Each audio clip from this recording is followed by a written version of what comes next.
Alright, welcome back to Case Closed, Anime Review episode 319. We are here reviewing episode number 1199, Detective Boys vs. Silver Detectives 2. Yeah, I thought this was kind of weird, the fact we had to do a follow-up to All Things This. Yeah, I have no idea why in the world they decided to follow up with an episode that came out a few years ago, which, by the way, did not follow up Anita. Which do not know the reason for it. It's just, yeah, let's just.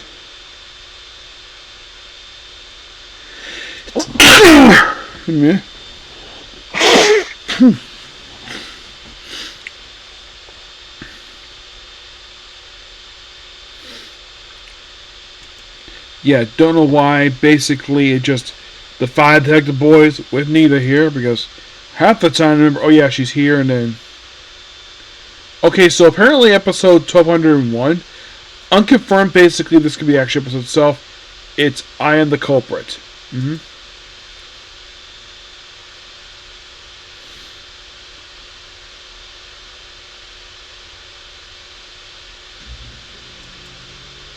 So, how long ago did the previous episode air for Detective Boys versus the Silver Detectives?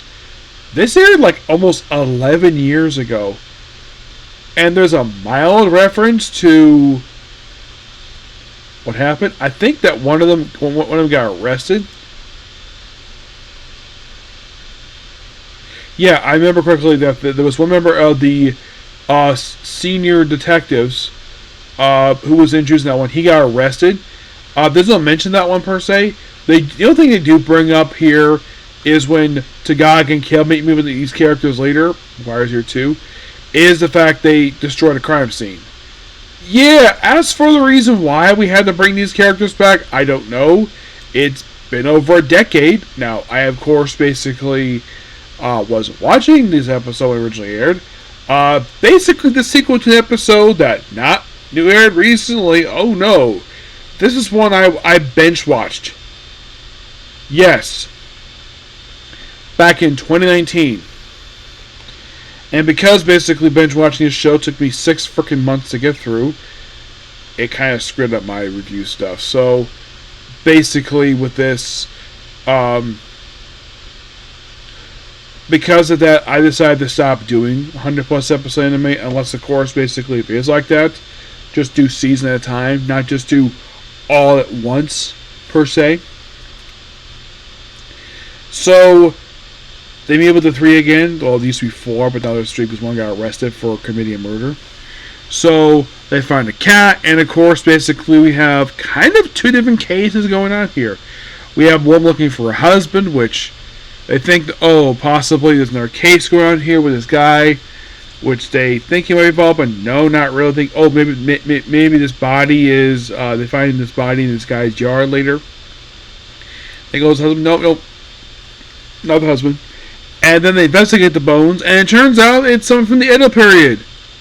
Who this person is, they identify. And there was more stuff involving the guy who owns this house, and apparently the guy, and of course they find the missing husband, which that was quick. Yeah, that plot thread is resolved halfway through the episode. Normally, whenever we have a case introduced start in the episode, usually is not solved halfway through. This other case was basically just stumbled upon, just part way into the episode, and that's when resolved at the end, which I found that kind of weird. I have never come across basically an episode like this, where you have an episode, an anime original episode, that has 2 cases in it. Yes, 2 cases. As for the reason for this, I'm looking at it right now, apparently we have 2 different writers here. Yes. Actually, 2 different directors. Yeah, so the screenplay was done by Nobuo Okazawa. Basically, this guy apparently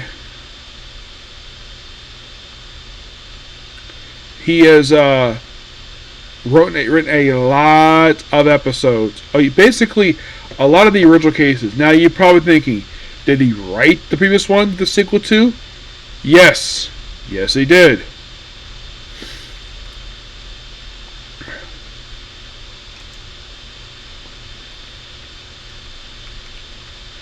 Yeah, so yeah, apparently this guy is he's bringing right these Anna rental cases per se. Yeah. So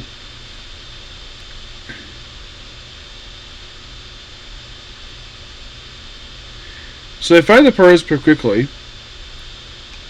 Yeah. And the whole thing with the other guy is that his wife apparently died, his son disappeared.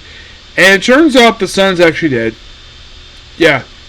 And thanks to some convincing, of course, we find out death was caused by, well, he was trying to commit suicide because he screwed up at work.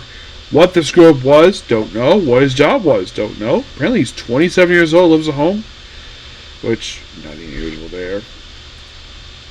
And his death was by complete accident.